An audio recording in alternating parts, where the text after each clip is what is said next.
बात करेंगे इस वीडियो पे डिफेंस सेक्टर की दिग्गज कंपनी हिंदुस्तान एरोनॉटिक्स लिमिटेड यानी एचएएल की शेयर के बारे में, जिसके ऊपर लगातार मेरा खरीदारी करने का राय था। इवन आज की डेट पे मेरा राय एकदम सेम है। सो दोस्तों, फाइनली शेयर में मोमेंटम आ चुका है।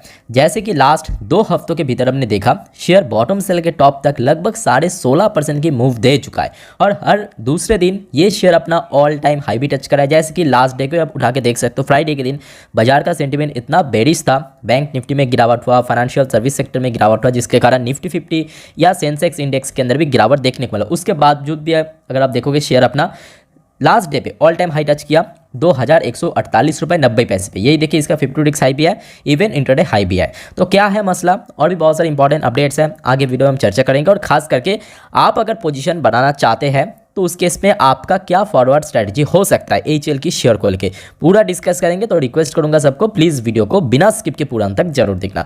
शुरुआत करेंगे दोस्तों, एक बहुत बड़ा ब्रोकरेज कंपनी प्रभुदास लीलाधर की तरफ से बाइंग का रेकेट यहाँ पे रिकमेंडेशन आया है। बाय एचएएल मतलब Hindustan aeronautics limited, target of ₹2266। तो दोस्तों, आपको क्या लगता है कि ये टारगेट अचीव करने में एचएएल को कितना टाइम लग सकता है? तो एक्चुअली मैं बता के रखना चाहता हूँ, ये जो टारगेट दिया है, ये जो मोमेंटम जनरेट हुआ, इस मोमेंटम का दोस्तों जो एंड पॉइंट है, इनके अकॉर्डिंग लगभग 2266 तक जा सकते हैं। उसके बाद शेयर थोड़ा बहुत नीचे करेक्शन हो सकता है। तो आई थिंक अगर सब कुछ ठीक ठाक रहा, मार्केट के सेंटीमेंट में थोड़ा बहुत और बदलाव हुआ, मतलब जैसे कि फ्राइडे के दिन हमने देखा था थोड़ा बेरिश था, या अगर अपकमिंग ट्रेडिंग वीक पे थोड़ा चेंज हो गया, तो आई थिंक ये टारगेट अचीव करने में 1 हफ्ता भी नहीं लगेगा, क्योंकि शेयर दोस्तों क्वालिटी का कंपनी है। इसके पहले भी हमने देखा था एक दिन में 4% 5% शेयर मूव दे देता है।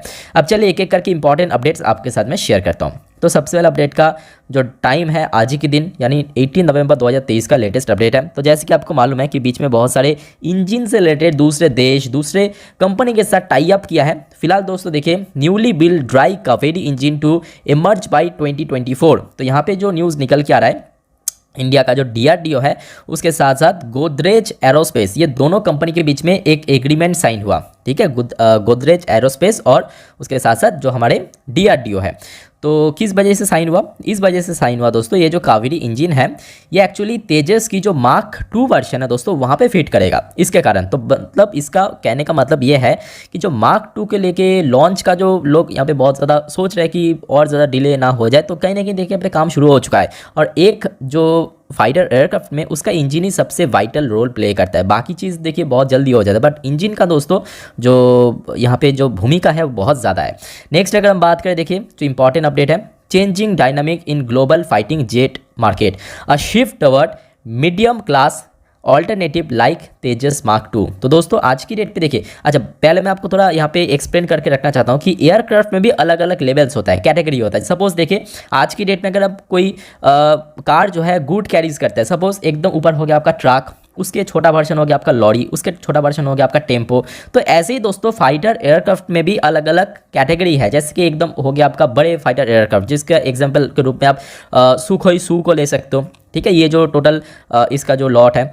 और मीडियम अगर हम बात करें, मीडियम लॉट में आप चाहे तो यहाँ पे जो अमेरिका का F-35 को ले सकते हो। ठीक है, और एकदम लाइट कॉम्बैट एयरक्राफ्ट जिसे हम बोलते हैं LCA, ठीक है, इस कैटेगरी में आप तेजस को भी ले सकते हो। तो ये अलग अलग कैटेगरी है। तो बेसिकली आज की डेट पे जो एयरक्राफ्ट की मार्केट है, कहीं ना कहीं शिफ्ट हो रहा है मीडियम क्लास ऑल्टरनेटिव। और आज की डेट में बात करें, इस पर्टिकुलर मीडियम क्लास जो इस पर्टिकुलर कैटेगरी में एयरक्राफ्ट बैठता है, उसमें सबसे टॉप कैटेगरी है F-35।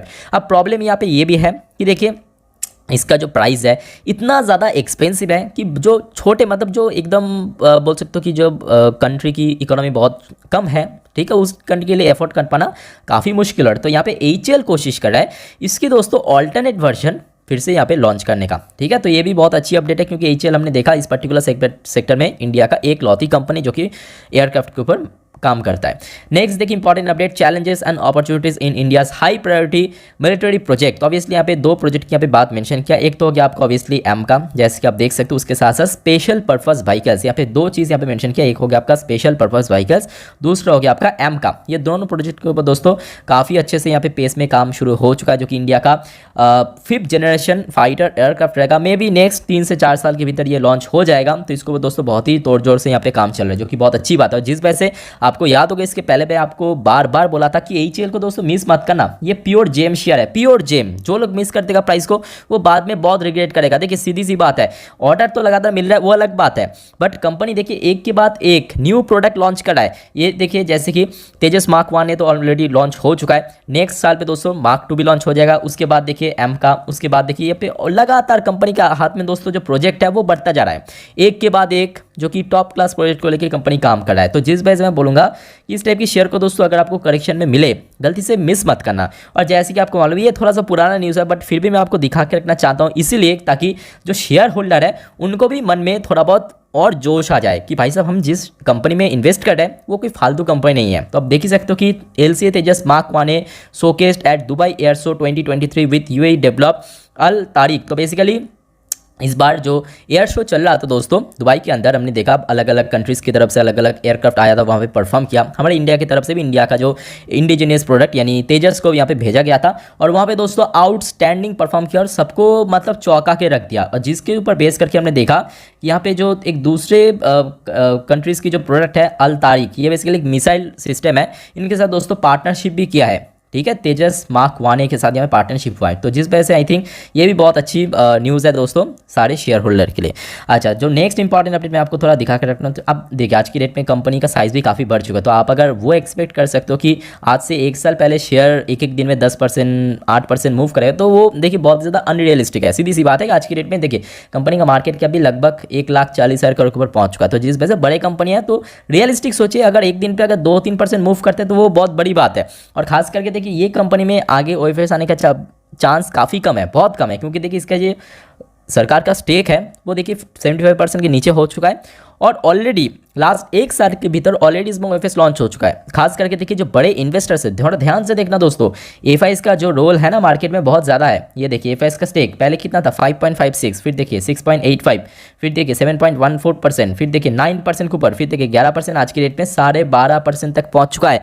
तो देखिए जो बड़े इन्वेस्टर्स है मार्केट का, एफआईएस ने लगातार इसके ऊपर माल उठा रहा है। At the same time DS ने थोड़ा बहुत सेल भी किया, बट डीएस के बाद मैं बोलूँगा काफ़ी अच्छा खासा स्टेक है, बट पब्लिक के हाथ में देखिए ज़्यादा स्टेक नहीं है। पब्लिक यहाँ पे दोस्तों मार खा जाता है, मतलब जहाँ पे इन्वेस्ट करना चाहिए था वहाँ पे देखो उतना ज़्यादा इन्वेस्ट नहीं करा है। तो ये सारी चीज़ मैं बोलने की कोशिश कर रहा हूँ कि बड़े कंपनी को हमेशा जब शेयर फ्लैट में है तब जरूर बाई करना चाहिए। लास्ट डे देखिए काफ़ी अच्छा आपको डिलीवरी भी देखने को मिला, नियर अबाउट 45% के ऊपर 45.51% के आसपास हमें डिलीवरी देखने को मिला।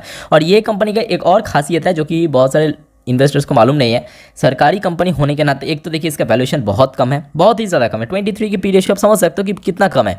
साथ साथ कंपनी डिविडेंड अच्छा देता है, खास करके जो सारे इन्वेस्टर्स आज से 2 साल पहले इन्वेस्ट किया था, आई थिंक आज की डेट पे तो उनको बहुत अच्छे डिविडेंड मिल रहा है, ठीक है। तो ये कुछ एडवांटेज है कंपनी का। अब चलिए दोस्तों मैं आपको सीधा सीधा टेक्निकल चार्ट पैटर्न के ऊपर लेके चलता हूँ। तो दोस्तों हम आ चुका है एचएल की लास्ट 3 महीने की कैंडलस्टिक चार्ट पैटर्न के ऊपर शुरुआत करेंगे एनालिसिस। बट उसके पहले दोस्तों अगर आपको वीडियो अभी तक अच्छा लगा, इन्फॉर्मेटिव लगा, प्लीज़ वीडियो को लाइक करना, साथ में चैनल को भी सब्सक्राइब करके जरूर रखना। तो दोस्तों जैसे कि आप देख सकते हो शेयर लास्ट 1 से 1.5 हफ्ते के भीतर काफ़ी अच्छा मूवमेंट दिया। उसके साथ साथ ये बात भी सही है कि आरएसआई इंडेक्स जो है वो ओवरबॉट जोन पर पहुँच चुका है। और दूसरी इंपॉर्टेंट बात ये भी है, देखिए ये तो ओवरबॉट जोन पे पहुंच चुका है, उसमें थोड़ा बहुत रिस्क है, but at the same time ये बात भी सही है कि इसका जो रेड कलर का लाइन, ध्यान से देखना दोस्तों, ये जो रेड कलर का लाइन यानी 50 डेज की ईएमए, ठीक है, जो अक्सर नीचे रहता है, और ये देखिए ब्लू कलर का लाइन यानी 20 डेज की ईएमए, ये अक्सर ऊपर रहता है।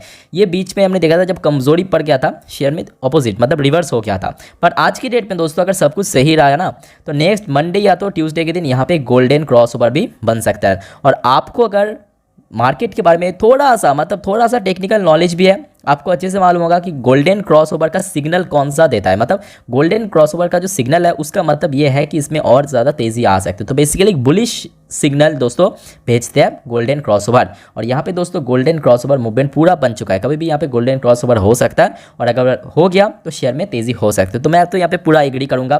प्रभुदास लीलाधर जो ब्रोकरेज कंपनी, उनकी तरफ से जो स्टेटमेंट आया कि शेयर का जो टारगेट 266 तक कभी भी जा सकता है, नेक्स्ट ट्रेडिंग वीक पे भी जा सकता है, या तो उसके बाद जो नेक्स्ट ट्रेडिंग वीक वो भी जा सकता है। बट इमीडिएट मैं बोलूँगा क्योंकि देखिए मौका दिया था, शेयर बहुत बार मौका दिया था, एक बार तो मैंने मल्टीपल टाइम्स मौका दिया था। देखिए शेयर में कभी तेज़ी कभी गिरावट ऐसे ऐसे करते करते लगभग 4 से 5 महीने बीत गया।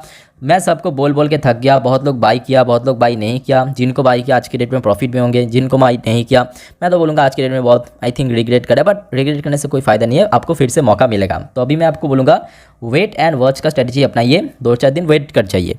शेयर जब तेज़ी के बाद गिरावट होगा तो आई थिंक वो एक अच्छा मौका है शेयर में इन्वेस्ट करने के लिए, और मैं आपको इन्फॉर्म भी कर दूंगा, जिस वजह से मैं बार बार बोलता हूँ सबको चैनल को सब्सक्राइब करके जरूर रखिए। बाकी बात करें बोलिंजर बैंड की तरफ से भी एकदम ही पॉजिटिव सिग्नल भेजा जा रहा है, जैसे कि आप देख सकते हो बोलिंजर बैंड का अपर बैंड का नंबर आज की डेट में कितना 2176, शेयर कहाँ पे चल रहा है 2126, मतलब लगभग देखा जाए 50 पॉइंट की गैप है। तो मतलब शेयर में और भी यहाँ पे आगे तेजी होने का चांस है, ठीक है। जब तक नहीं ये ओवर वैल्यू जोन पे पहुंच जाए तब तक शेयर में आराम से ऊपर की तरफ मूव कर सकता है। तो आई थिंक अभी आपको थोड़ा बस वेट एंड वॉच स्ट्रैटेजी अपनाना चाहिए, आपका शेयर है तो होल्ड करें।